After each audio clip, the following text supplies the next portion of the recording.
Ahora sí. Ahora sí. Ahora sí. Hola, hola a todos y a todas. ¿Cómo están, querida comunidad? Ojalá que bien. Yo hoy día estoy muy feliz porque hacía hartos capítulos que no estaba por aquí con Mike, con parte del equipo como Javier.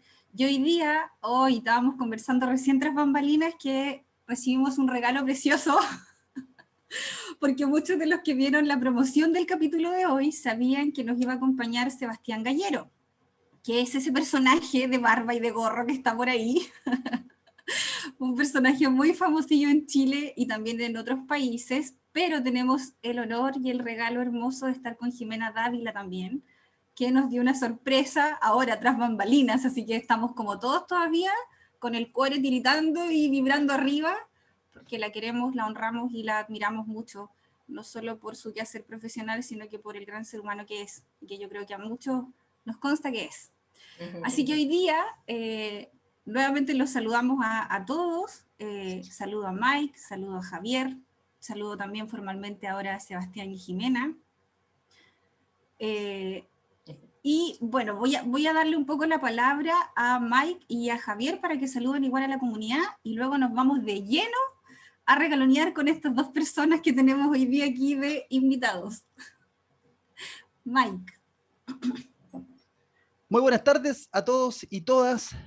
Inmensamente agradecidos por este día, por esta gran visita, de ya tener a Sebastián, conocerlo, poder aprender de él, era un privilegio para nosotros. No sé qué palabra está sobre privilegio. No quiero jerarquizar, pero como Sebastián nos va a tener que bancar esto nomás de que queremos y honramos y adoramos mucho más a Jimena. eh, la verdad es que para nosotros es más que un privilegio. No sé cómo definir y cómo alfabetizar eso, así que muy, muy agradecidos de su tiempo, de su generosidad para con nosotros, con una pequeña comunidad que parte acá en el sur de Chile. Tenemos a Loreto que está en Temuco, a Javier que está en la ciudad de Los Ángeles, yo también, así que muy, muy, muy agradecidos. Javi, por favor, démosle rápido y aprovechemos y estrujemos estos momentos. No, yo de hecho, yo solamente saludar a todas y a todos los que están presentes y que disfruten y aprovechen. Así que, Loreto, lance, por favor, usted ahí la primera piedra. ¿Cómo tirar piedras? Rosas, rosas y claveles vamos a tirar aquí. ¿Qué piedras ni qué ocho cuartos? Es que Mira, estamos yo hablando de una tenía revolución, así que una revolución, sí, una revolución, como las canciones de John Lennon ahí que llaman a la revolución del amor y construcción desde ahí.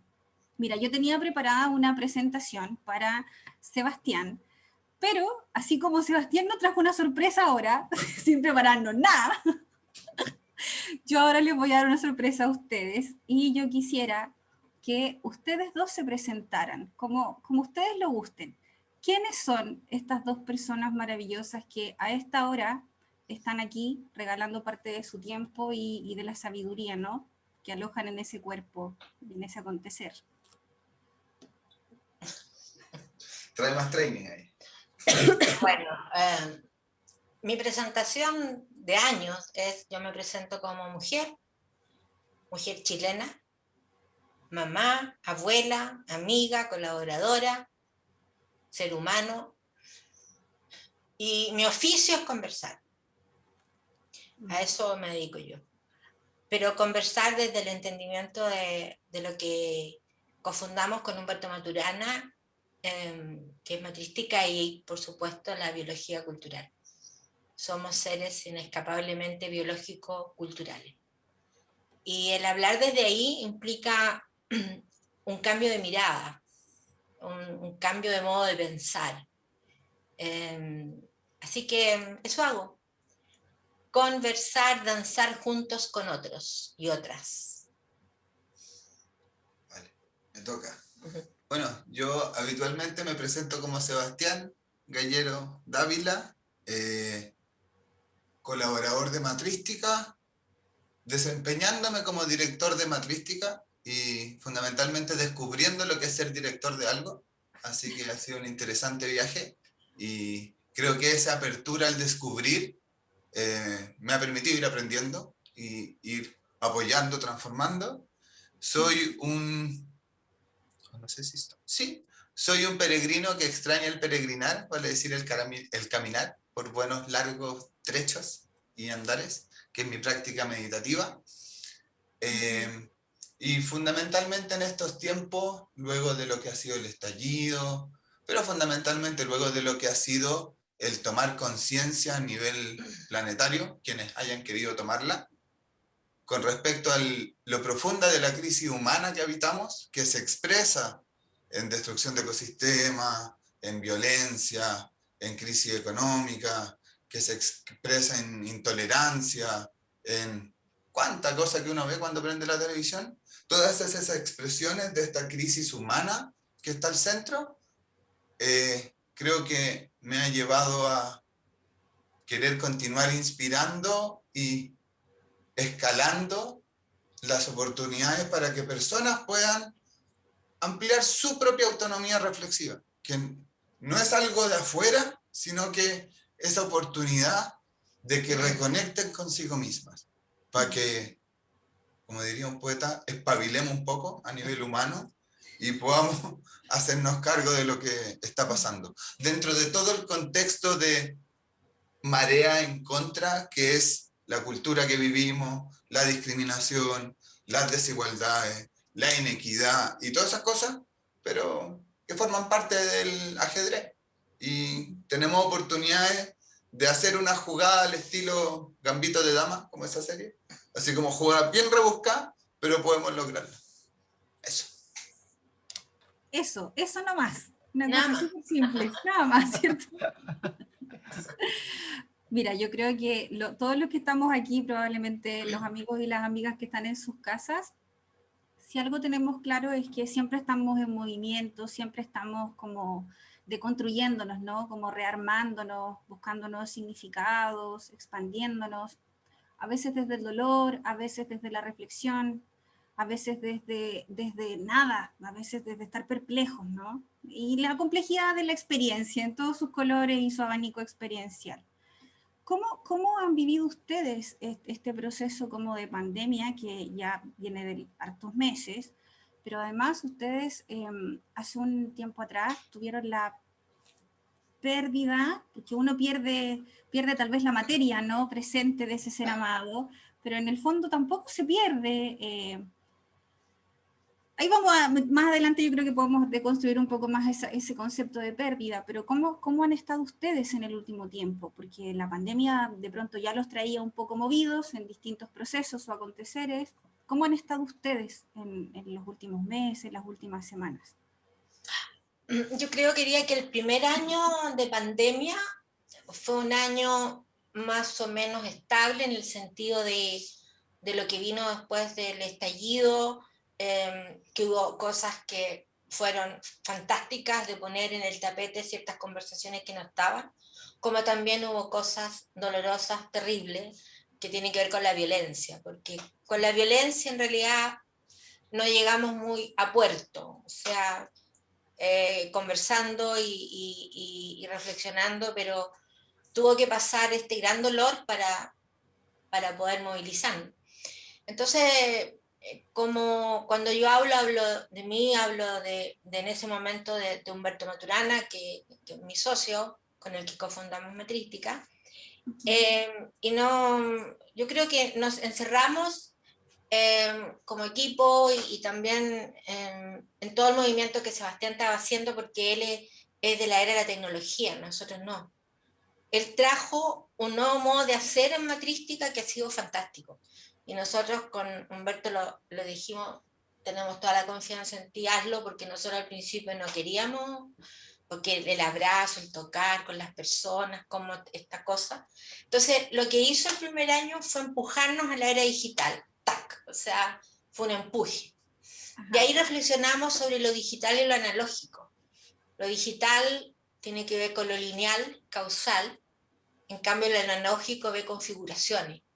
O sea, por eso tenemos que hacer la diferencia. O sea, no solo vivimos en un mundo digital, sino también en un mundo analógico, en un mundo que ve configuraciones sistémicas, donde aparece el otro, etc.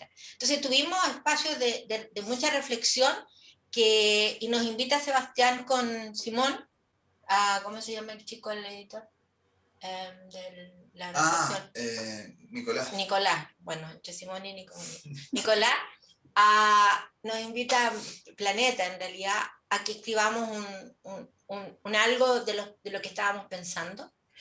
Y ahí termina siendo este año, no el año, claro, la reflexión, la revolución reflexiva.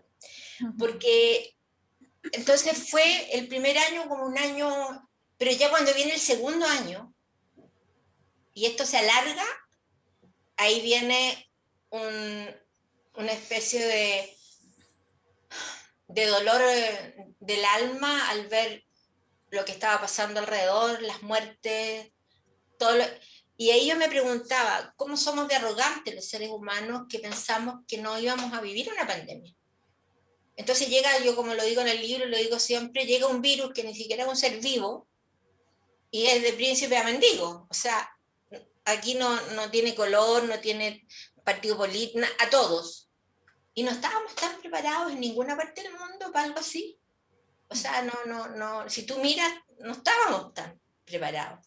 Entonces, eso te da cuenta de que nos creemos el Homo sapiens más arrogancia, el Homo sapiens más agresa, cree que lo puede todo, quiere colonizar Marte, pero no es capaz de hacerse cargo de un dolor tan gigante como es la pandemia. Y yo creo que el segundo año ya fue más cansador. El segundo año, yo lo digo también por Humberto con sus 91, 92 años, para él fue yo creo que para muchas personas de una edad ya más grande, el no poder salir, el no poder moverse, fue como, hay un deterioro en el sentido de, no cognitivo, sino que en el sentido físico, en el sentido de la movilidad. Entonces ya el segundo año ha sido más estresante, más cansador, el no poder salir, etc. Y lo que uno ve también. Y nosotros como matrística, como equipo, reorganizándonos porque se nos curvó el espacio a todos. O sea, no es que uno vuelva a una nueva normalidad, porque en esta cultura hablamos de lo normal y no normal porque es una cultura dualista, lo bueno, lo malo, lo alto, lo bajo, sino que nos cambió el mundo.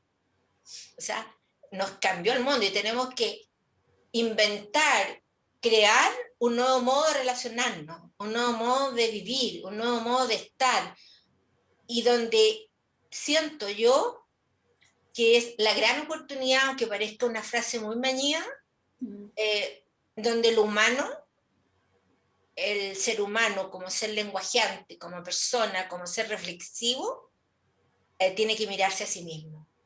Ya no mirar como sentado aquí en un sillón, cómo pasa la vida allá afuera, cuando las personas dicen, en Chile resulta que, oye, pero si Chile lo realizamos todos nosotros, o sea, no hay un Chile allá, es un Chile aquí, hay una inequidad aquí, hay una educación que no ha cambiado acá, o sea, cada uno de nosotros realizamos el país que vivimos.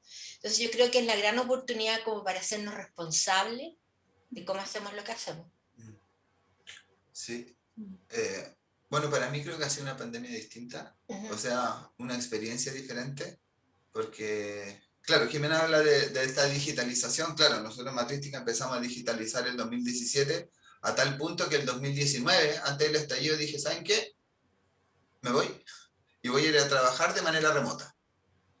Me fui en septiembre, antes del estallido, antes de la pandemia. Entonces estuve viajando y de hecho me tocó la pandemia fuera de Chile y me tocó seguir trabajando fuera de Chile. Me tocó vivirla en Madrid y luego de pasado el lockdown me tocó, o sea, siempre en el foco así del huracán. De ahí tuve la oportunidad de poder moverme un poco más, viajar en periodo de pandemia, siempre con todas las buenas medidas. De hecho no me contagié en el viaje. Y de ahí fue un volver a Chile y encontrarme como, ¿qué hicieron? Así como, me fui, ¿qué hicieron? ¿Qué pasó? ¿Por qué está todo roto? Y sabía, veía las noticias, entendía, pero el llegar y volver acá y verlo y sentirlo fue distinto. Y sobre todo con lo acumulado que ha sido la pandemia, con los desafíos que ha generado para todos, desde el desafío para los profes que entraron a la casa de los alumnos y que les cambió el mundo, el desafío para la gente en el trabajo, que la oficina ahora es el living de la casa y que de repente pasan cosas, gatos que se cruzan o no sé. Este darse cuenta de lo potente que ha sido el cambio de mundo para todos, así a nivel planetario, así, todo el mundo.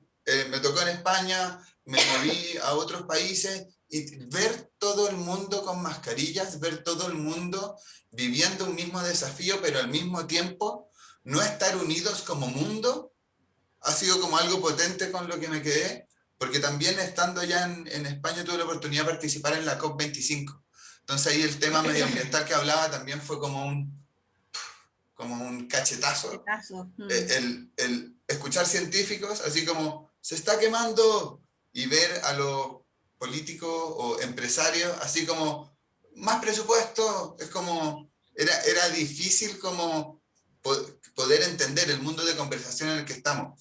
Y ahí eso también con mucho impulso me lleva como al volver a este propósito fundacional de Matrística de contribuir a la autonomía reflexiva y a la transformación cultural a través del entendimiento. ¿Por qué? Porque como decía Bateson, don querido Javier, la tragedia del humano es epistemológica.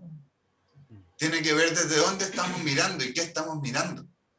Entonces creo que ha sido un año de sí, pandemia, sí también la transición del DOC, también una curvatura espacio, pero todo al mismo tiempo, en todo ese suceder de cosas, quizás con el aprendizaje del observar. Y como dejarlo aparecer desde la conciencia también de lo que le sucede a uno en ese proceso.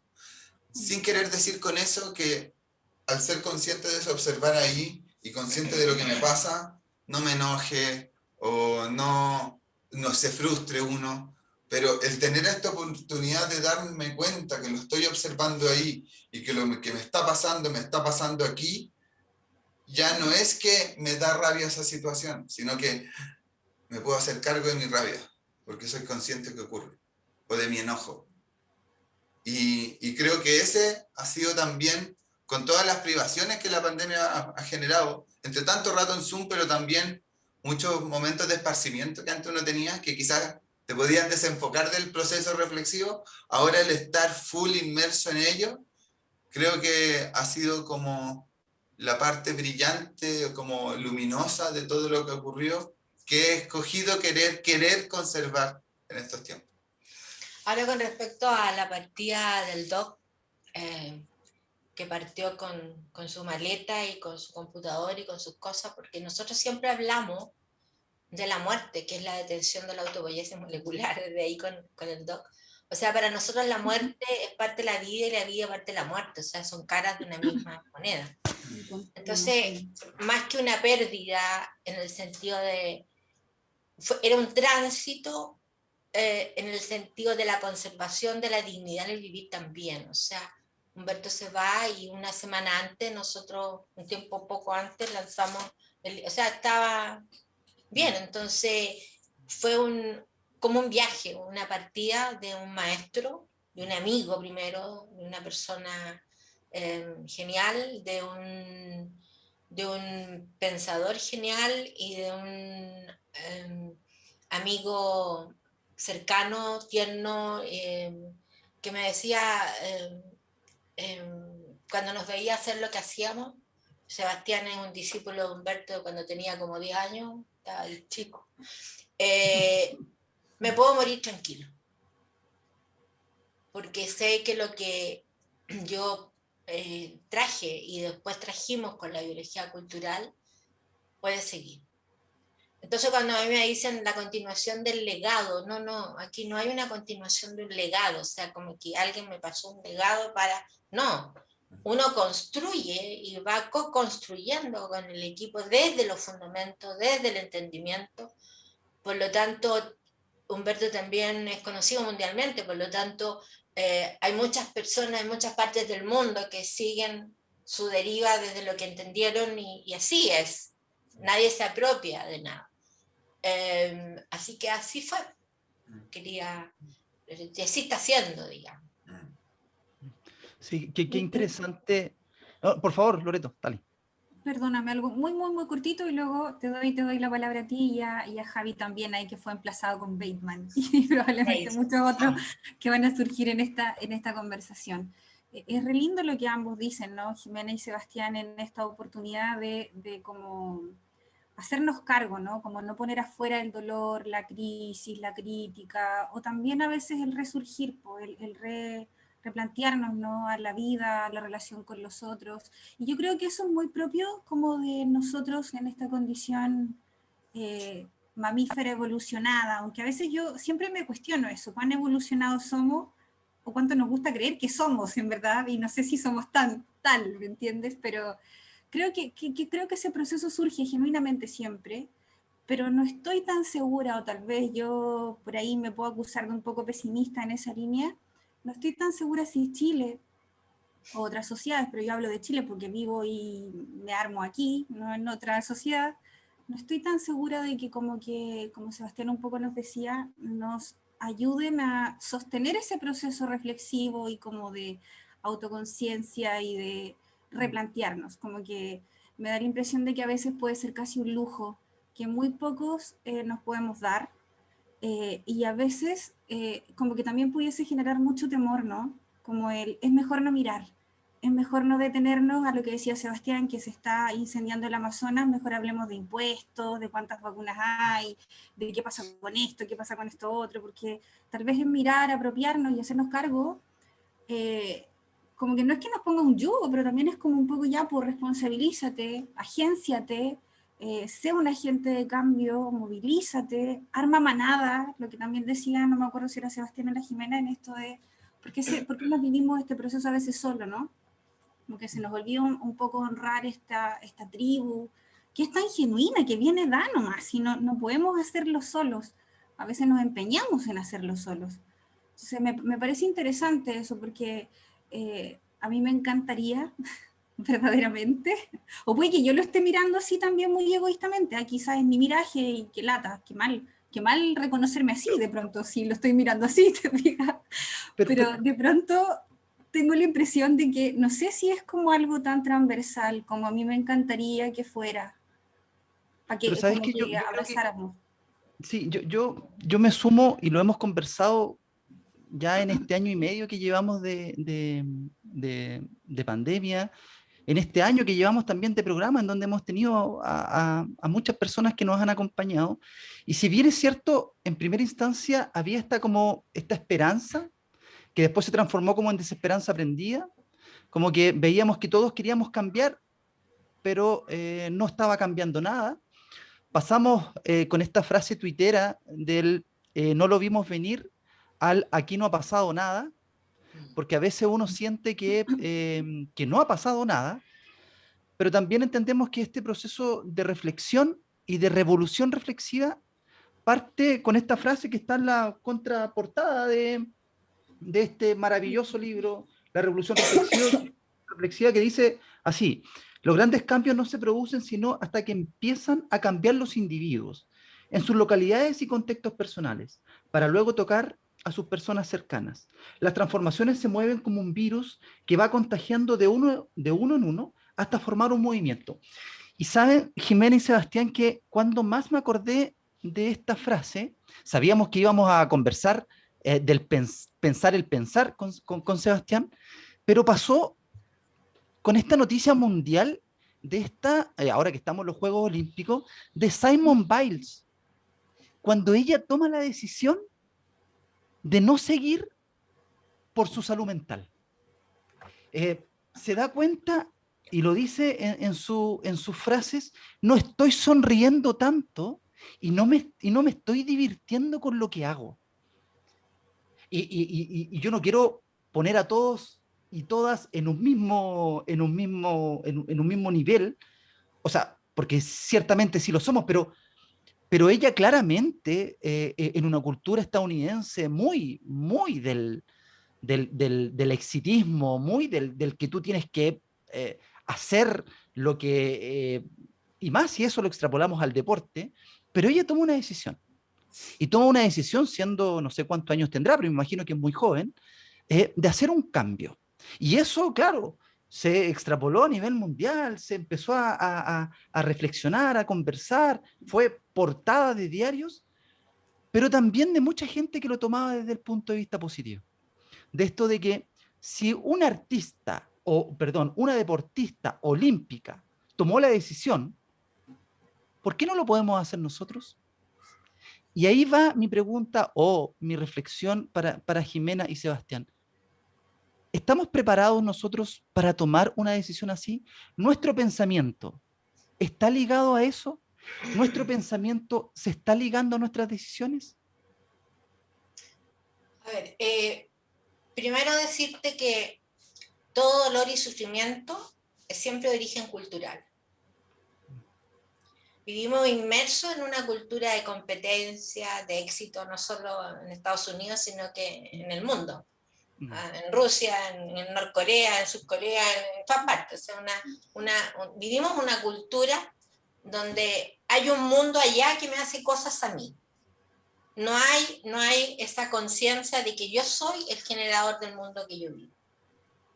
Cuando hablamos de proceso, por ejemplo, tú dices como que no hubiese pasado nada, sí, pero estamos hablando de proceso. El procesear tiene que tener historia. Los procesos no son espontáneos de la noche a la mañana, tenemos que vivir ciertos hitos, como lo que pasó ahora con Sichel y Boris, por ejemplo. Este es un hito, ¿cierto? Y van a venir otros. Entonces, en eso se va entrelazando lo que se vivió y las denuncias y todo lo que pasó de la inequidad, de un montón de cosas terribles que no podíamos ver, estaban ahí, no las veíamos todos, o algunos las veían y estaban colaborando y otros no la veían simplemente. Entonces, el tomar conciencia, el tomar conciencia es algo simple, la conciencia no es algo que esté por allá, la conciencia es darse cuenta. No estamos hablando de una conciencia metafísica, no, sino que darse cuenta, me doy cuenta. Y si yo me doy cuenta de algo, cambio mi hacer. Porque si me doy cuenta de algo y sigo haciendo lo que estaba haciendo de la misma manera, voy a decir lo que decía Humberto, porque o soy tonto o soy malévolo, decía. Entonces, tengo que cambiar, ¿cierto? Tengo que orientarme, porque vamos a otra frase que decimos mucho, no hay cambio. Lo que pasa es que como seres vivos y seres humanos, y nuestra fisiología está siempre transformándose. Si el tema no es el cambio o la transformación, es la orientación que yo le doy a ese cambio o a esa transformación. ¿Hacia dónde quiero ir? ¿Hacia dónde me dirijo? ¿Hacia dónde? ¿A más de lo mismo? ¿A seguir haciendo las cosas como las hacía antes? ¿Hacia dónde voy? Entonces, no es que no estemos preparados, vivimos inmersos en una cultura como el agua vive en el pez vive en el agua y no tiene conciencia de agua. No tiene conciencia de agua, nada. Nosotros igual nacemos en esta cultura y a no ser que conmovidos por una pandemia, a no ser que nos genera dolor, a no ser que conmovidos por este estallido, a no ser que conmovidos por algo, nos preguntemos. O empujados por la curiosidad. La pregunta, porque somos curiosos, entonces, pero perdemos esa curiosidad a medida que vamos creciendo. Los niños son curiosos. Sí. Y el niño le dice al papá, y crea mundos. Papá, mira, súbete a mi tren, y son 2 sillas. Y el papá le dice, pero ¿cómo mi niño si no es un tren, son 2 sillas? Ay, papá, es un tren. ¿Me entiendes? Y nosotros los adultos le decimos, no es un tren, son 2 sillas. No, es un tren. Entonces somos seres creativos. Nacemos creativos, somos seres amorosos que vinimos en la confianza, ser amados, ser queridos, y venimos para acoplarnos al mundo natural. Pero resulta que llegamos a una cultura que hace todo lo contrario, fragmenta el mundo. Y te mete en cajitas. Cajitas diagnósticas, cajitas de lo que tienes que hacer y no tienes que hacer, cajitas de lo que es bueno y lo que es malo, y nos van fragmentando y nos meten en caja. Entonces cuando tú dices, estamos preparados, ¿no? Estamos requete contra preparados, pero tenemos que desapegarnos de ciertos modos de relacionarnos, de vivir, que están siendo atávicos. Por eso, cuando se habla de cambio cultural, no es cambiar el computador ni cambiar la tecnología, es una transformación psíquica, es un cambio en el modo de pensar. Por eso lo que decía Bateson, esto de que la tragedia humana epistemológica es tan maravilloso, porque la epistemología es desde donde conozco el mundo, decido lo que hago, pienso, desde qué lugar, desde un balcón donde hay un mundo allá, independiente de mí, donde tengo que competir, tengo que ser rico, llegar al éxito, o del balcón donde yo realizo el mundo que vivo, yo lo genero, y lo genero con otros. Porque podemos tener forma humana, pero si no nos relacionamos con otros seres humanos y nos transformamos en el lenguaje, en el conversar y el reflexionar, no somos seres humanos. Lo humano surge en el reflexionar, el conversar, el lenguajear que nos han explicado ustedes. Entonces necesitamos de otro.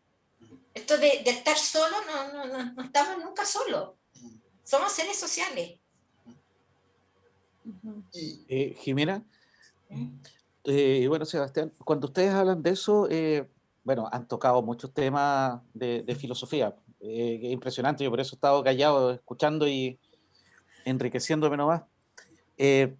La sorpresa, el reflexionar, ¿cierto? El tener conciencia del otro, son, entre comillas, pilares de la filosofía. Son los que de una u otra manera permitieron a este ser humano el convertirnos en lo que somos. Yo comparto mucho lo que ustedes estaban diciendo, comparto un poco el pesimismo, quizás por decirlo así, de la Loreto, pero yo creo que somos conscientes. Ahora nosotros vivíamos quizás en un plano de la conciencia en el cual, por decirlo así, los parámetros eran otros, ¿cierto? La competitividad, el exitismo. Yo no soy famoso, no tengo esa capacidad de influenciar, pero soy un férreo cuestionador. Yo a mis estudiantes se lo replico en más de alguna ocasión, el que no usen filtros en sus fotos, que si, entre comillas, suben una foto a su Instagram, que sea como sea. Tarde o temprano se va a contactar, lo que tú decías, Jimena, con un otro. Y ese otro se va a decepcionar o se va a alegrar de cualquiera de las dos formas, ¿cierto? Entonces mejor mostrarnos el cómo somos. Ahora sí, lo que, entre comillas, yo por lo menos he ido como reflexionando respecto a lo que ustedes están diciendo, es que somos conscientes, nos hemos ido dando cuenta, como dicen por ahí, Chile despertó, está bien, que de hecho despertó, nos empezamos a dar cuenta de muchas cosas. Ahora, aristotélicamente hablando, lo que yo creo que hay que hacer es buscar un telos, una finalidad también en común, para crear esa cultura que ustedes estaban diciendo, para que esta revolución reflexiva sea también, tenga un parámetro de la sociedad en su conjunto, y no nos vayamos a los extremos de una constitución feminista, porque ¿qué pasa con, entre comillas, las personas, los niños? Tiene que ser una constitución para todos, ¿ya? Dejar de lado los machismos, dejar de lado muchas cosas que, cierto, como sociedad, antes nos habían enseñado que esos eran, entre comillas, lo importante. Entonces, por eso esta toma de conciencia, y en cierta medida para ahí voy, para Seba, que él, entre comillas, ha tenido una de las suertes que, por lo menos yo deseo, que el viajar por conocer otras realidades, el hecho de cómo empezar quizás a enfocar un poco también en esta mirada hacia el otro, como decía Jimena, y empezar a buscar puntos en común, afinidades, porque nos podemos caer, y ahí quizás concuerdo con el pesimismo de la Lore, nos podemos caer que en esta toma de conciencia me ensimisme, y vuelva de nuevo a ese caprichoso dilema en el cual yo me quiero asegurar para mí, quizás para mi familia, quizás esa va a ser mi comunidad. Entonces, Seba, ¿cómo poder ayudar a ampliar un poco también, de vernos en el otro? Sartre hablaba mucho de eso, de la otredad del verse en el otro, que al fin y al cabo eso es lo que te hace humano, ¿ya? Y cómo yo poder empezar a compartir deseos, objetivos, insisto, esa teleología aristotélica que hoy día yo creo que calza. Para allá va a ser mi consulta. Súper, qué buena. Bueno, a medida que te iba escuchando, iban danzando ahí los filósofos, me acordé de uno que me gustaba mucho, de la Escuela de Frankfurt, Herbert Marcuse. Herbert Marcuse, claro, sí. Que en uno de sus libros que me marcó mucho, El fin de la utopía, él básicamente dice dos cosas. Que una cosa es utópica por dos motivos. O porque la ciencia comprueba de que es irrealizable, como por ejemplo que un ser humano pueda volver sin algún elemento que lo asista. U otra, que es que las condiciones sociales, vale decir las condiciones del humano, no estén preparados para sostener aquello. Y me acuerdo que la respuesta a la que va Marcuse con eso en su libro, y que me acuerdo porque lo conversé con el doc, era esta invitación a atender las necesidades biológicas de los seres, de los individuos. El atender esas necesidades para la reproducción, como diría Marx, de la vida material en su esencia. Porque hoy en día, ¿cuáles son las necesidades que estamos atendiendo en las discusiones? ¿Qué se está queriendo conservar? Se está queriendo conservar el cuidado de las necesidades, y aquí no quiero llevarlo como la parte de Maslow, pirámide de necesidades, algo más simple, sino que ¿qué necesita un ser humano que es como parecido a una plantita? La plantita necesita agua, nutrientes, una buena tierra, un buen nicho, y necesita que no la maltratemos. ¿Qué necesitamos los seres humanos? Un buen nicho, un buen hogar, que no nos maltraten, agua y nutrientes. Ni siquiera estamos siendo capaces de eso, porque cuando escuchaba a Michael también antes la pregunta de por qué no elegimos otras cosas distintas, ahí me recuerda, la elección es como ese paso antes de la decisión. Cuando estás en la decisión te aparece por delante. La elección es esa como vacilación anterior. ¿Es esta o es esta otra? Quizás me falta más información. La información infinita para tomar una decisión. En ese sentido, ¿por qué lo digo? Había muchas personas en Chile y en el mundo que no tenían la oportunidad de elegir hacer cuarentena. Entonces, ¿cómo entramos a un espacio de elección? Hay muchas personas en Chile que no tienen cómo elegir el darle un entierro a sus familiares, porque no tienen esa elección a la mano. Entonces también ahí es donde se amplía el desafío. ¿En qué sentido? De que hay que reconocer también de que hay mucho dolor generado, porque también, y algo que he ido aprendiendo acá, cuando uno no escucha el dolor de un otro y se niega ese dolor, se le invita a la locura. Y claro, pues estamos viviendo una locura aquí en el mundo, cuando se le niega ese dolor al otro. Entonces, eso por esa parte. Y volviendo a la pregunta de Javier, claro, siento que si volvemos a poder atender esas necesidades y las ponemos al centro, más allá de cuántos votos sacamos, cuántos escaños tenemos, sorry, pero las respuestas como de, y aquí me voy a poner político, esto no representa la opinión de Matrística, es solamente mi opinión personal, pero cuando defendemos más a un partido que al saber mirar o reconocer lo que le está pasando a las personas en un pueblo, ¿qué estamos conservando ahí? Entonces, quizás para poder responder esa pregunta, para llegar a ese tenos o a ese propósito, a ese proyecto común o como queramos llamarle, es primero, ¿qué estamos conservando en nuestro escuchar, en nuestro legitimar, en nuestro, qué estamos dejando aparecer? Porque con suerte nos estamos dejando aparecer a nosotros mismos en estos tiempos. Sí, mira, es que por eso al inicio yo decía como esta idea como pesimista, o no sé si tampoco es la palabra apropiada, pesimista, pero como esto de hacernos esta pregunta, ¿no? ¿Por qué? ¿Por qué primero negamos el dolor? Porque a veces lo sobrepatologizamos y entonces queremos tener un logaritmo rápido para resolver y somos como, nos cuesta, lo que decía Sebastián, ¿no? Leer el dolor en el otro, leer el dolor en mí y armar manadas o soluciones desde ahí, desde, no quizás como hay un problema y soy sobreinterventivo, no lo prevengo, tampoco converso con el otro para ver qué es lo que el otro necesita, yo voy y impongo en el otro, y ¿sabes qué? De pronto mientras lo escucho, y también intento recordar miles de cosas que uno leído, yo creo que a todos los que estamos acá somos ratones de laboratorio en esto de leer y estar siempre rumiando y lenguajeando con gente que se nos parece un poco. De pronto, no sé, y puedo estar equivocada, pero quizás hay mucho miedo a reconocer la humanidad que nos compone, ¿me entiendes? Como tal vez sostener el dolor, y sostener el dolor no necesariamente, ¿cómo ponerlo en lenguaje? Jesús, nos faltan las palabras ahora.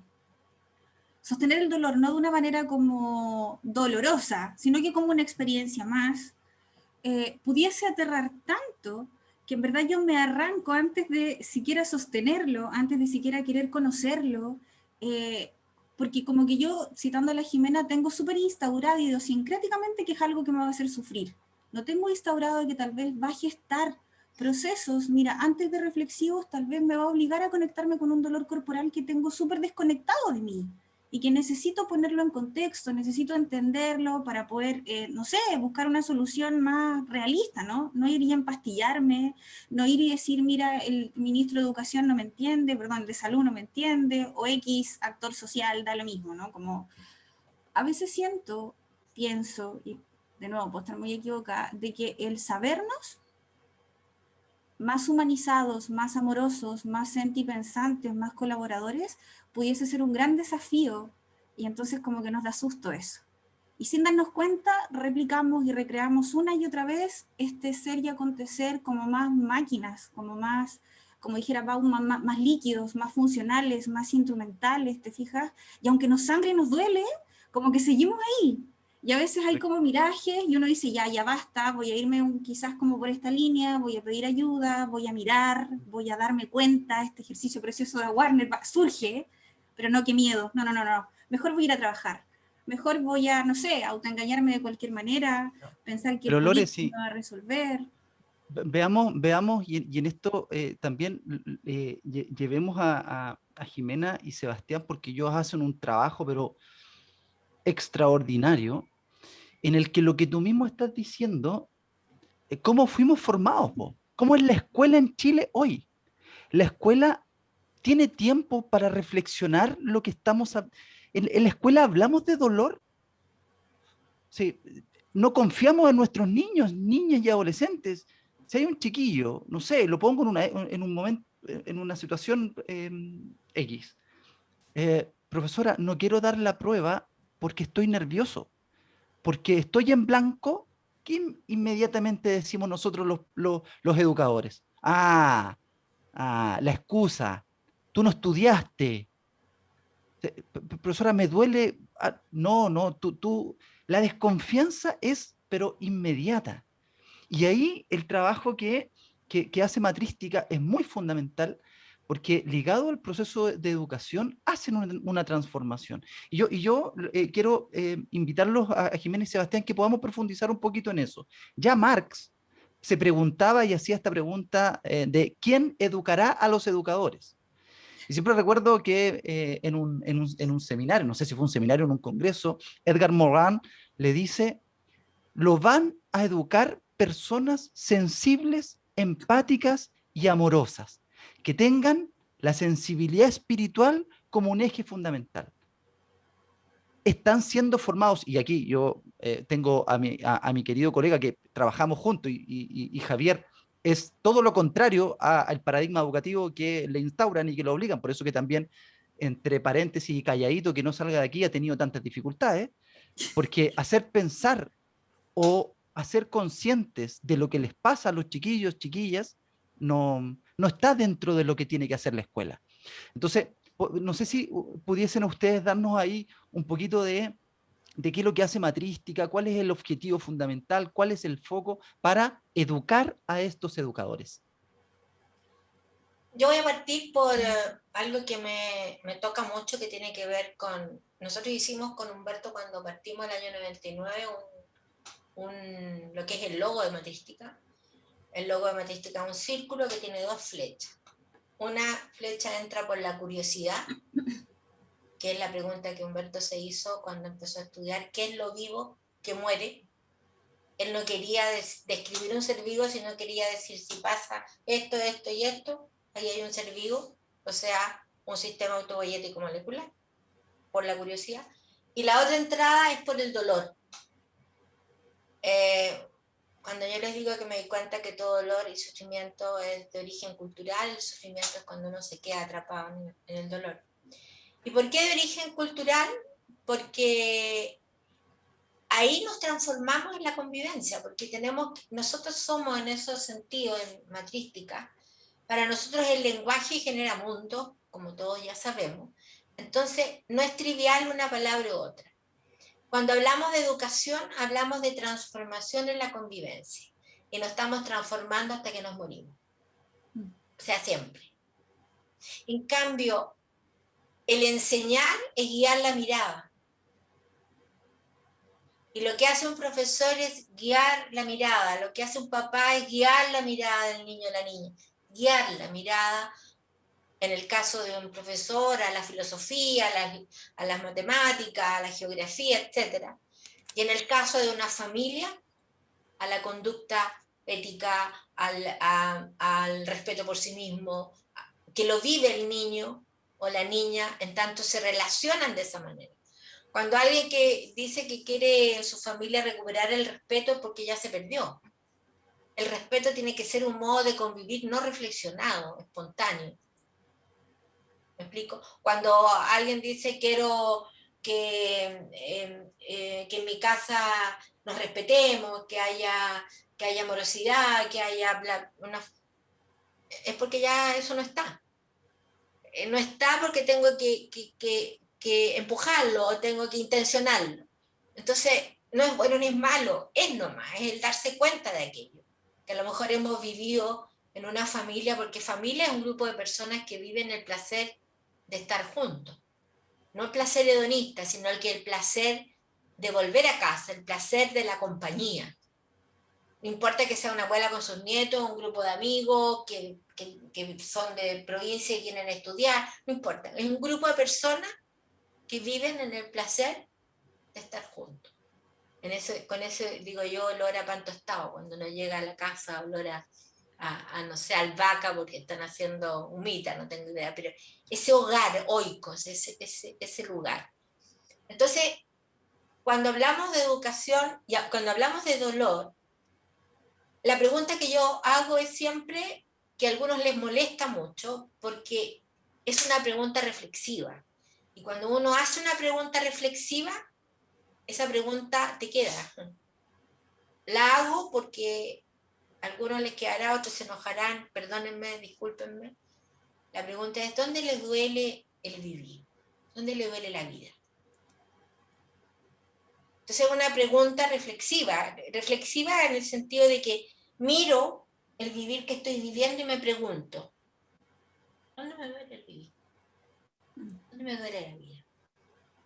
Y me voy a dar cuenta que es inevitable que encuentre, o a lo mejor no encuentre nada y no me duele la vida, pero me duele en lo que está pasando en este momento en Chile, me duele porque mi hijo miro. Porque si yo no le miro la cara al dolor y no lo reconozco, ¿cómo lo suelto? ¿Cómo suelto algo que no conozco? Entonces mirar a la cara al dolor es mirarse en un espejo. Sí. Y a veces no nos queremos mirar en ese espejo porque no nos gusta lo que vamos a ver. No nos gusta el reflejo que hay ahí, no me gusta. Esa no soy yo. Es lo que te decía, ¿viste? Como arrancar a algo que tenemos como construido y instaurado que nos va a doler y puede ser tan gestante el verlo. O sea, y puede ser que me duela, pero hay algún momento en tu vida en que no te va a quedar otra.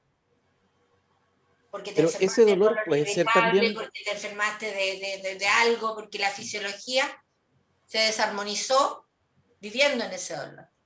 Entonces, eso por un lado, lo del dolor. Lo de la educación, que te decía, transformación en la convivencia y en enseñar es guiar la mirada. Yo siento que la educación en Chile y en muchas partes es una educación del siglo XVIII.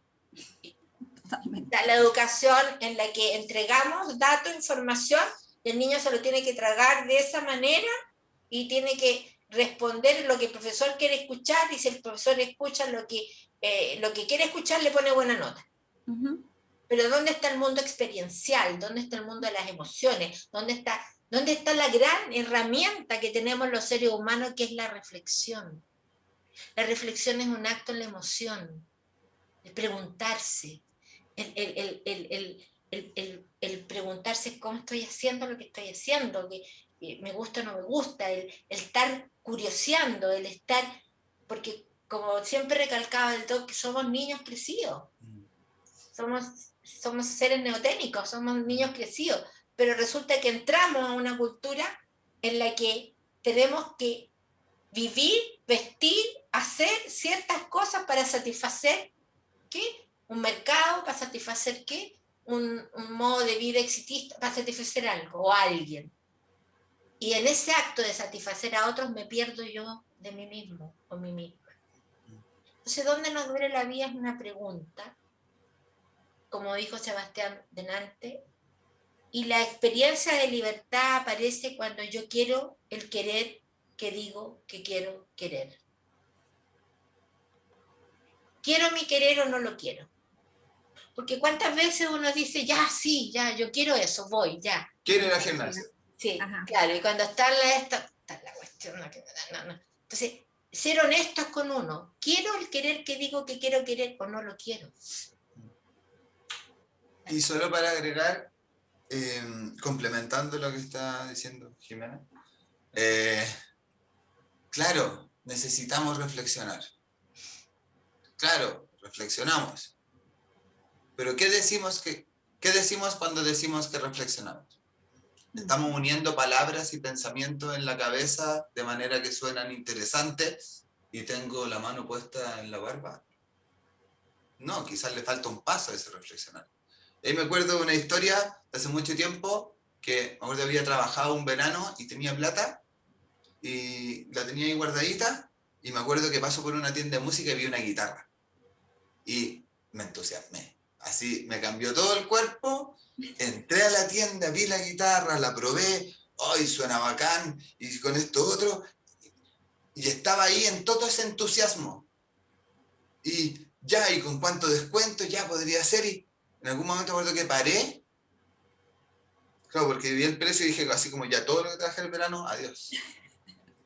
La dejo ahí y digo, voy a pensarlo, me di una vuelta, caminé, entré en razón, no, es una tontera, no la necesito, para otra cosa lo hice. ¿Pero por qué doy ese ejemplo? Porque el reflexionar no es solamente poner palabras, es hacer un cambio en tu configuración sensorial. El que yo haya podido haber reflexionado es que cambié mi corporalidad de entusiasmo de esta me la compro a una disposición distinta. Y creo que en Chile, en el mundo, y cuando vivimos dolor, porque claro, estamos diciendo que hay que reflexionar cuando estamos evitando ese dolor, hay que hacer un cambio de posición, un cambio de postura, un cambio de nuestra configuración sensorial. En ese sentido, ese reflexionar es esa conexión entre esas palabras, pero desde un sentir distinto. Porque si no, no estoy reflexionando. En el momento que hago, no, si voy a reflexionar porque estoy chato de este otro, porque me habla pura tontera y las preguntas que me va a hacer Michael, ¿reflexioné? No, me quedé en la misma emoción. Pero así, genial lo que acabas de decir, pensando, bueno, yo les decía al inicio que yo soy psicóloga y trabajo, bueno, con pequeños y con grandes, pero para mí mis regalones siempre han sido los grandes, siempre, desde antes de ser psicóloga. Yo vengo de una manada, siempre se ha trabajado mucho con niños, entonces para mí es como súper obvio, ¿me entiendes? Que hay que poner las fichas. Pero con esto de hacerme psicóloga y especializarme ahí, hay un tema que, no es un tema, qué tonto decirlo así, es un área de trabajo donde de verdad ahí sí que duele la vida, que es el trauma complejo. Y cuando Sebastián dice este gesto de reflexionar, no solo cognoscitivo, no solo del mundo de las ideas, no solo del mundo del pensamiento, como decía la Jimena delante, como en cajitas de A más B, logaritmo, C, binomio, ideas aisladas, alguien con trauma complejo no lo puede hacer así. Necesita conectarse, como Sebastián decía, con sus vísceras. Y tal vez sostener primero ese dolor y mantenerse en ese dolor, porque es la única manera que él pueda, entre comillas, biológicamente incluso, meta-reflexionar si es que, porque a veces es tan crudo el dolor, está tan encarnado, que tú queriendo reflexionar no puedes. Y a veces al revés, pues hay gente que sobre-racionaliza todo tanto, que de pronto tú le dices, ¿y cómo sabe el café en boca? Y te hablan del grano, de la composición, pero no son capaces de decirte, ¿pero cómo te sabe a ti? No sé, mira, es un café rico, genial, pero ¿cómo te sabe a ti? como esta cultura también tan separatista, y vuelvo a lo mismo, porque asusta integrar, porque cuando integro me tengo que hacer cargo, y necesito, más que rabiar contra las circunstancias o las personas que me generaron ese daño, también tener una mirada benevolente, ¿no? Como, ¿por qué pasó esto que pasó? ¿Será que me violaron, me abusaron, me pegaron el ministro, el presidente, es porque es, perdona mi lenguaje, un pelotudo y me quiere hacer daño nomás? ¿O porque también tiene que ver con su historia? Es que, Loreto, ¿sabes qué? También hay un, creo yo, un problema. Nosotros igual tenemos también una mirada muy occidentalizada, por ejemplo, del mismo filosofar. Y en ese sentido yo me cargo, yo educo en filosofía griega, por decirlo de alguna manera, de ahí parto, ese es mi nicho, pero yo siempre les digo a los chiquillos que uno de los peros, por ejemplo, cuando hablamos del reflexionar, del pensar, es que inmediatamente hacemos la asociación con racionalizar, con esta mirada de buscarle como este porqué objetivo, ¿cierto? Y yo creo que hoy día una de las cosas positivas, no sé si de la pandemia, pero yo creo que ya venía esto, entre comillas, fraguándose un poco, y los veía sobre todo los jóvenes, porque fueron los impulsores de muchos cambios, es que también este reflexionar, este pensar, se hace también desde las vísceras, desde la emoción, desde el mirar al otro, po, que yo creo que ese es como lo interesante, po. Y por eso que, entre comillas, yo delante le consultaba a Seba y en este caso, bueno, a Jimena, que también estaba respondiendo, el cómo ahora unar eso en pos, ¿cierto?, de objetivos también un poco más macro comunes. Cuando nosotros hablamos del reflexionar, muchas veces quizás nos alejamos, ya que estaban tocando el tema del dolor, porque claro, hoy en día también somos una sociedad súper médica, en donde hemos malentendido, ya que delante lo tocó la Jimena, este pseudo hedonismo de alejarnos del dolor, cuando, entre comillas, los hedonistas, ¿cierto?, hablaban del hedonismo, no hacían alusión a alejarse del dolor en el sentido del dolor corporal, sino que simplemente disfrutar las cosas en una justa medida. Y a veces el dolor también tiene que ser en una justa medida. Entonces yo creo que hoy día estamos entrando en ese plano de la conciencia, en el cual estamos de una otra manera entendiendo que reflexionar no significa buscarle el MC al cuadrado, no significa el quizás darte una estructura. Entonces quizás eso también, y lo que comentaba Michael, uno de los grandes aportes, ahí yo estuve ahí investigando en las redes lo que hacía Matrística, y yo creo que uno de los grandes aportes, así que los dejo invitados para que nos vayan a educar a nosotros, a los colegios donde estamos, para que reconecten en este sentido también a los profesores, porque ese es el otro mea culpa, y con ese término, lamentablemente hay muchos profesores que están en este plano de la reflexión racional. Y mientras uno no haga ese cuento, no haga ese cambio de chip, ¿ya? Esto va a continuar igual. Yo siempre digo, para mí me cargan las, y disculpen si hay alguien aquí que piensa así, pero lo digo con respeto, pero me cargan las personas cuando dicen volver a la normalidad.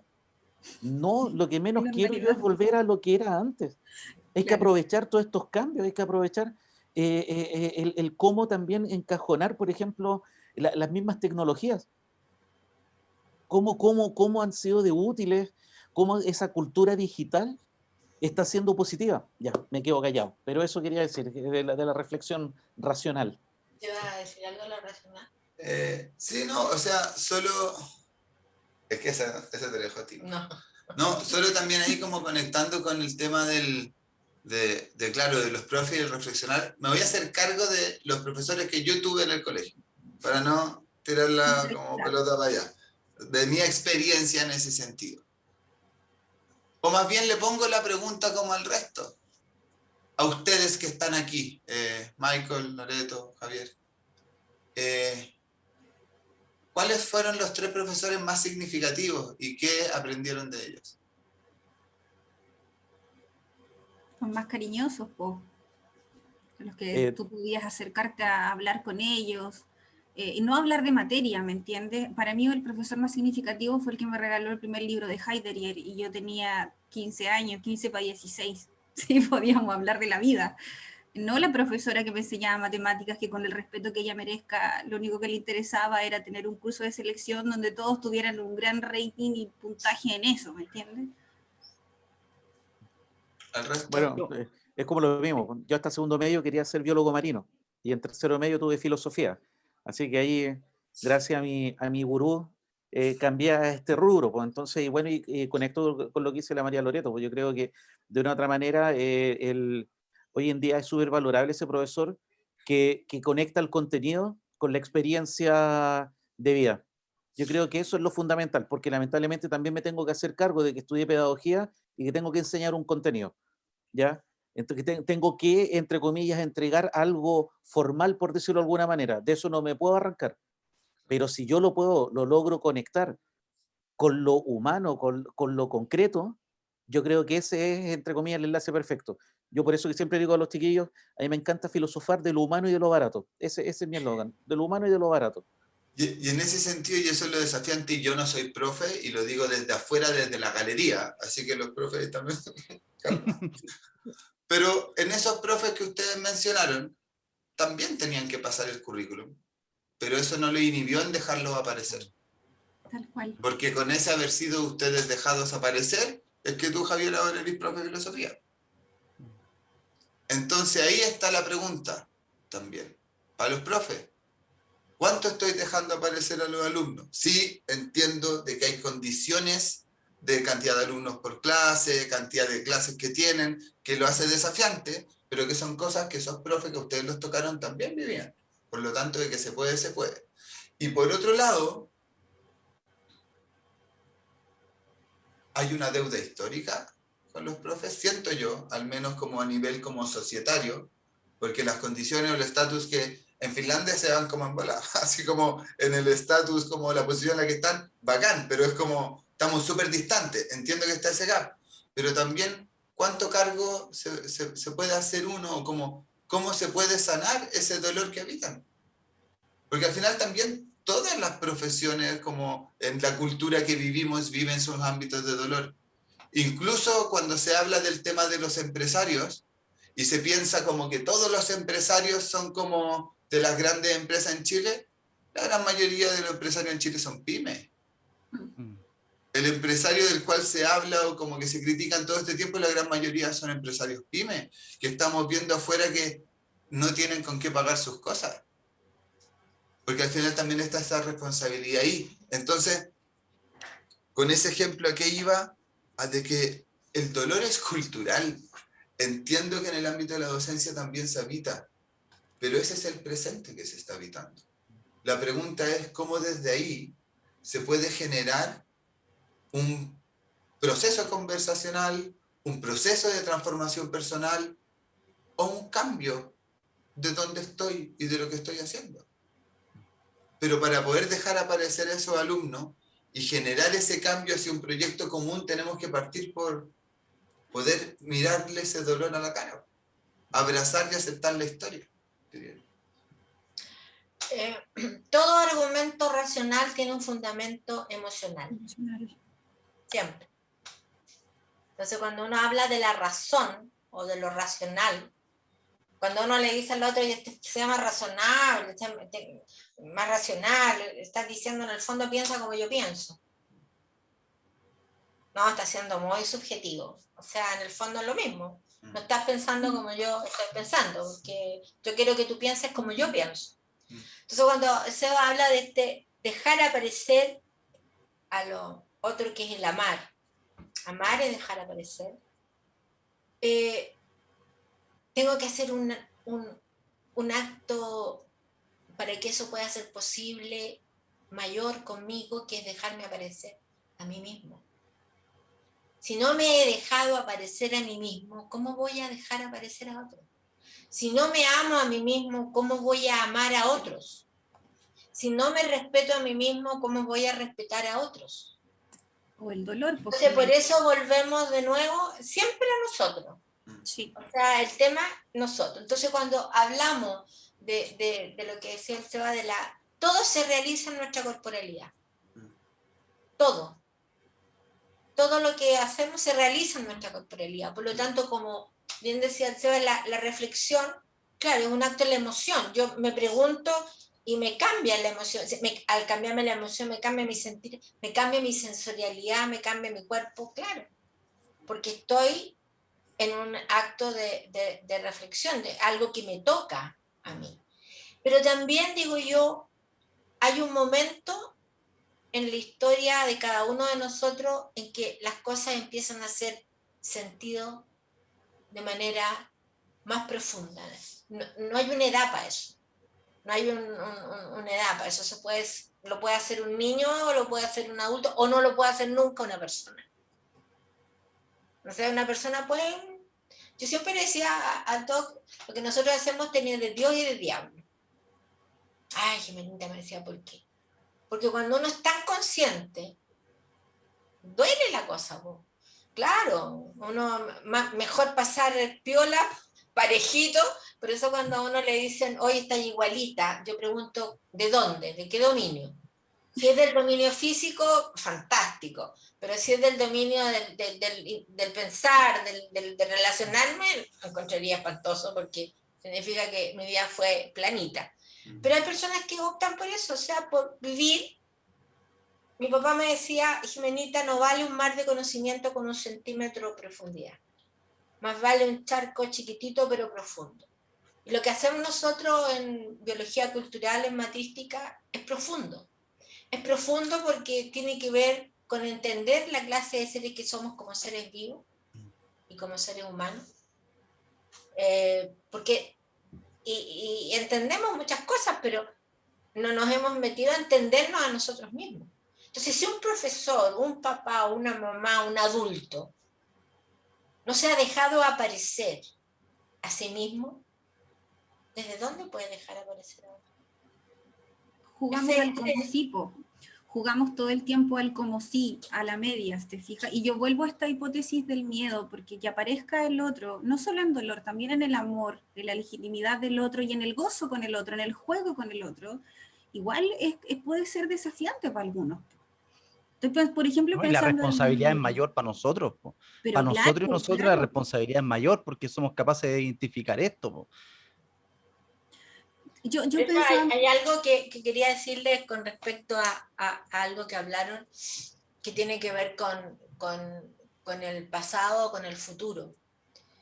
Tenemos que ser conscientes de que cuando hablamos de la historia o de lo vivido, nunca vamos a la historia, siempre estamos en el presente. Nunca vamos a la historia. Entonces, si yo tengo un dolor porque pasó algo cuando era niño y me preguntan a los 20 esa situación, a los 30 esa situación, a los 40, a los 50, esa situación la voy a ir explicando siempre de distinta manera. ¿Por qué?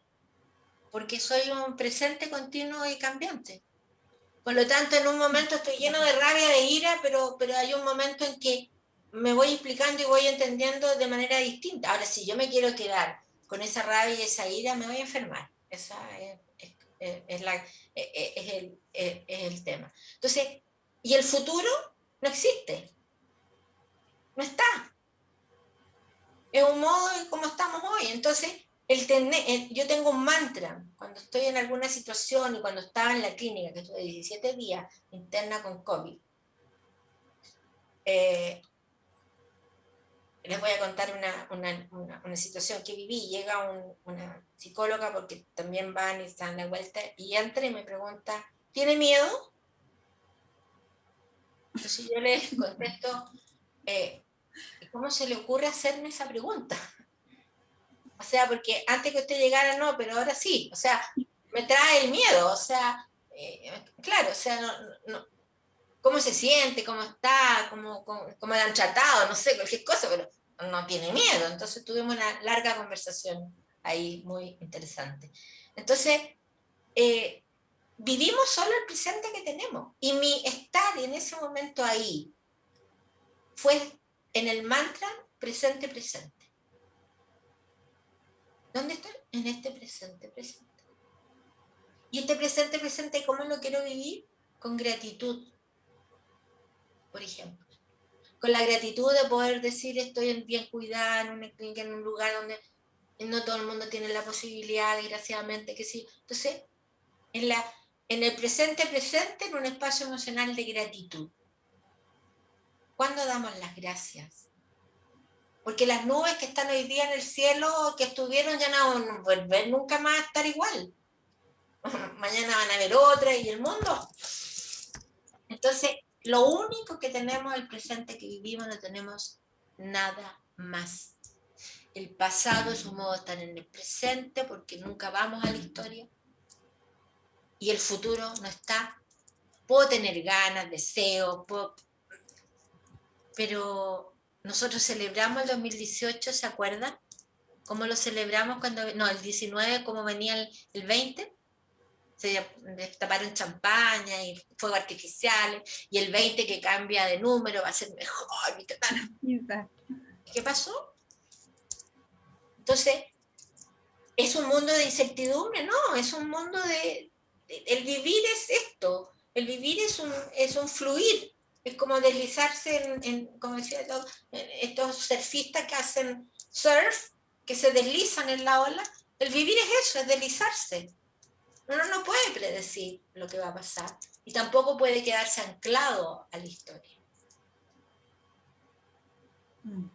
Sí.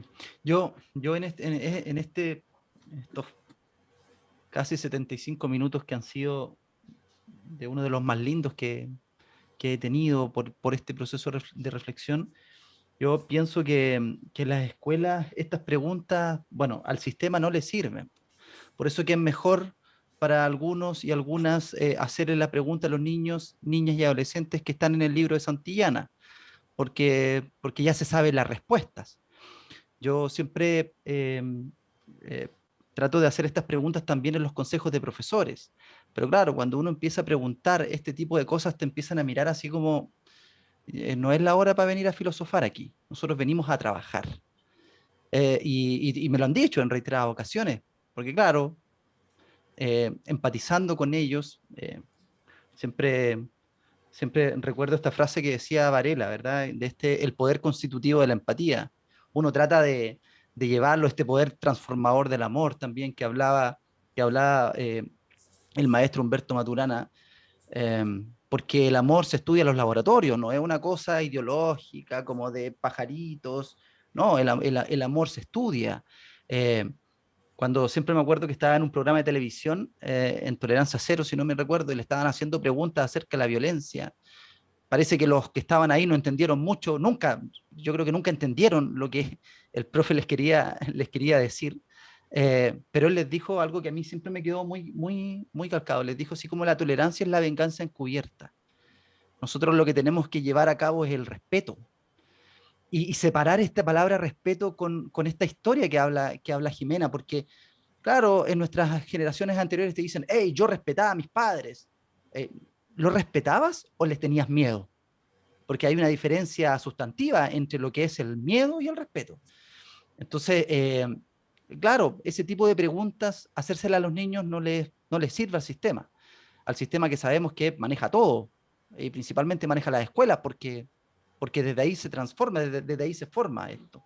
Entonces yo solamente agradecerles inmensamente a Matrística, invitar a toda la comunidad, que nosotros tenemos hartas reproducciones también después, y después nos escriben las preguntas así como que si estuvieran en vivo, y le tenemos que decir que no, que ya pasó la conversación, pero que agradecemos eso de que sigan a Matrística en todas sus plataformas, que los sostenedores, si en verdad queremos hacer un cambio sustantivo en educación, veamos esta otra mirada, no sigamos contratando ATE, que lo único que te van a empezar a decir es como ya, ¿cuánto vamos a subir de PSU? A ver, que ustedes están en insuficiente, ya, vamos a salir a suficiente y así nos vamos a ganar el bono para los profes y la SEP va a entrar con más lucas. Eso, y también Claudio Naranjo lo decía, no es la educación que necesitamos. ¿Por qué? Porque en 15 años más, el 50% de los oficios y las profesiones que existen ahora, a los cuales estamos formando los chiquillos, no van a existir. Entonces, hagámonos estas preguntas porque son lo más importante. A los directores, esto es lo que importa. No importa ya sí, esto, que esto otro, que es lo que dice. No. Esto es lo que sirve, esto es lo que transforma, esto es lo que construye y lo que deconstruye. Y yo, Loretito, para que vaya cerrando y no aprovecharnos más de nuestros queridos invitados, quiero seguir leyendo esto que está en la contraportada de, por favor, la revolución reflexiva. Una invitación a crear un futuro de colaboración, por favor, no es caro, ¿ya? Y no es caro, accesible para todos y todas. Dice la invitación que nos hacen es a que intentemos salir de nuestra insensibilidad y ceguera para dejar aparecer el mundo que vivimos y recuperar una psiquis de convivencia en armonía, honestidad, colaboración y conversación, libres de las doctrinas rígidas que nos llevan al desencuentro. Yo creo que ahí está el foco principal de todo proceso de cambio. Así que yo, muchísimas, pero muchísimas gracias. Yo no me quiero ir y no quiero que se vayan, si soy sincera. Pero le miro la cara a la Jime y la Jime, bueno, ya les contó también a los amigos de la audiencia que viene saliendo esta mujer como un fénix de haber estado con Lore, COVID. hay también mensajes, pero mira, hay mensajes en nuestras redes. Sí. Hay un amigo que nos habla, me imagino, desde Brasil, pero ahí mi portugués es muy complejo, pero le enviamos un abrazo inmenso a Gibson Gómez dos Santos.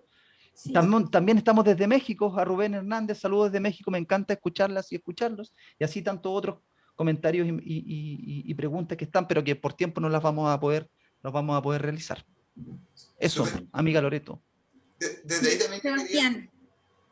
quería aportar una pequeña cosita de gracias también a ustedes y también invitar, estamos en educación acompañando organizaciones, estamos trabajando ahí con corporaciones, estamos también con colegios y con sostenedores, y solamente decir de lo potente, lo maravilloso que ha sido el poder ir construyendo y compartiendo esos espacios de escucha mutua, porque siento también que hace mucho falta el poder cultivar esos espacios en que puedan ser escuchados los profes, de que no son capacitaciones en las que voy a ir ahí a enseñarte, te voy a ir a poner la nueva metodología o la nueva chupar mate. No, es escucharnos y conversar.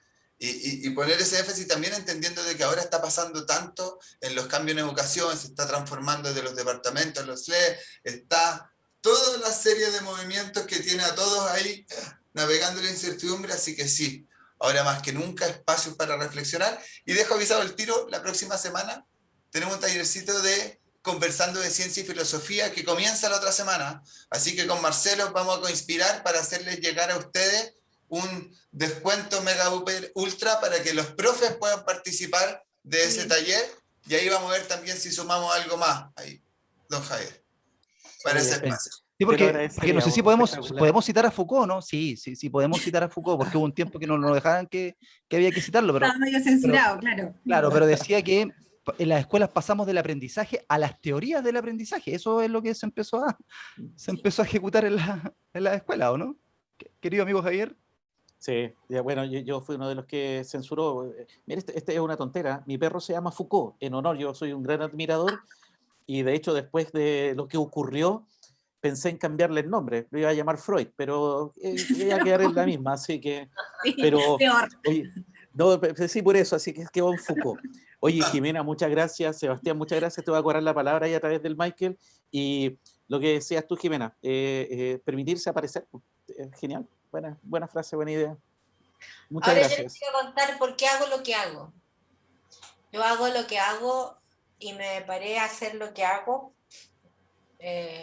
al lado de una persona como el Doc. Yo no vi las consecuencias que eso iba a traer, para nada. O sea, yo soy curiosa y me gusta reflexionar, ¿no?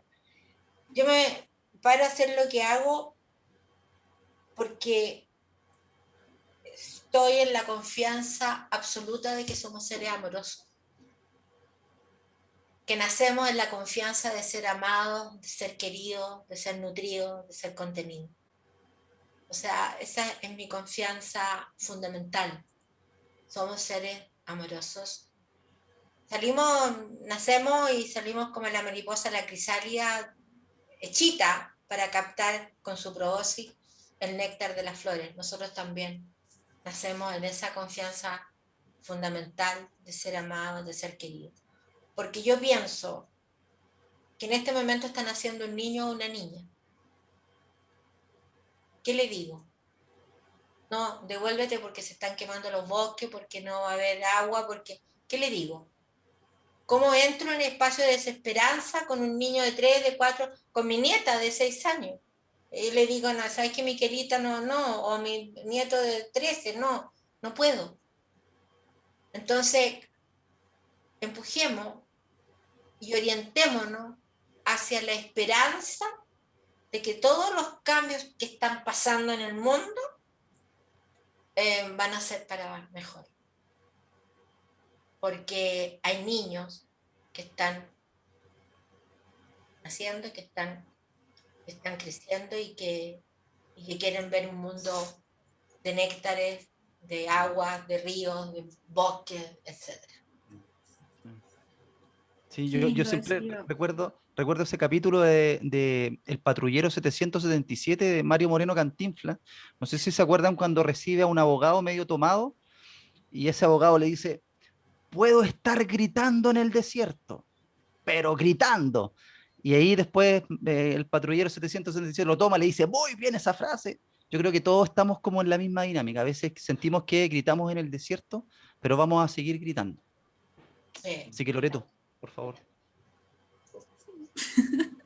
Es verdad, puchero todo el rato. Mira, este capítulo fue, yo creo que fue como un regalo de inicio a fin, porque nosotros no somos ninguno periodista ni nada, no le llegamos ni a los talones a los grandes periodistas, y nunca ha sido el foco de ningún capítulo entrevistar y así como tener una estructura. No, la idea siempre ha sido que sea disfrutado, que sea una conversación y un lenguajear, y creo que hoy día, más que ningún otro capítulo, eso fue desde el minuto 1, donde todos esperamos ver solo a Sebastián y nos sale con la guinda de la torta, y todo se ha ido dando, ¿no? Y ha sido como un conversar y un levantar un poco este miraje más respetuoso hacia todos los dominios y todas las experiencias, sobre todo a lo que creo que nos detuvimos mucho a hablar del dolor, y cerramos, a mi parecer, con lo más sagrado de la vida y la existencia, que son los niños. Y yo me sumo al llamado que hacíamos todos, pero en particular Jimena al final, de los niños sí son la promesa de mejores sociedades, de socioplasticidades de hecho. Los niños nacen psicobiológicamente hablando, en todas sus formas de ser y de estar, dados a eso, a venir y nutrirse de cuidados, de amor, de buenos tratos. Pero a veces los adultos, de pronto igual es bueno que los miremos, ¿no? Y que también nosotros nos permitamos como nacer en esta nueva manera de ser como cuidadores de esos niños. Porque en el fondo, si tenemos una nueva, como, no una, miles de nuevas generaciones que estén siendo más acunadas, que estén siendo más cuidadas, probablemente con avatares, sin avatares, con cambios climáticos, sin cambios climáticos, es probable que sí sigamos evolucionando como humanos, humanizados, abiertos a cooperar y un buen convivir en el fondo, ¿no? No solo entre los humanos, sino con todo lo que rodea a esta experiencia de ser, siempre lo pongo así, muy, muy, muy humanos, porque, bueno, no voy a extender más porque es como tarde y no quiero abusar, sobre todo de la salud de la Jimena. Gracias, y en realidad es como del hambre de Sebastián, que está con hambre, pero fuera de dejarlo ahí con la pregunta, po. Somos el presente de 3.5 millones de años de conservación del modo de vida humano. ¿Qué vamos a hacer al respecto? ¿Vamos a cortar esos 3.5 millones de años o los vamos a llevar por otro lado? Un abrazo gigante. También. Cuídense, presente, y déjense aparecer. Sí. Hermosos. Y mañana les mandamos las noticias. Muy bien. Un beso Vale, gigante. muy amable, gracias. Regalonen. Jime, por favor, llénate de Chao, amor y de Jime. todo para que todo ese cuerpo se termine de sanar. Gracias. Y ese espíritu también. Los Muchas admiramos y los queremos mucho también desde el sur de Chile. Yo los acabo de encontrar y también van a ser parte de mi historia. Gracias. Muy Muchas amable, gracias. pues, igual, Besos a gracias. todos. Chao, comunidad Chao, chao. querida. Descansen, regalonen. Chao, chao. Cuídense. Chao. Chao, chao. Chao.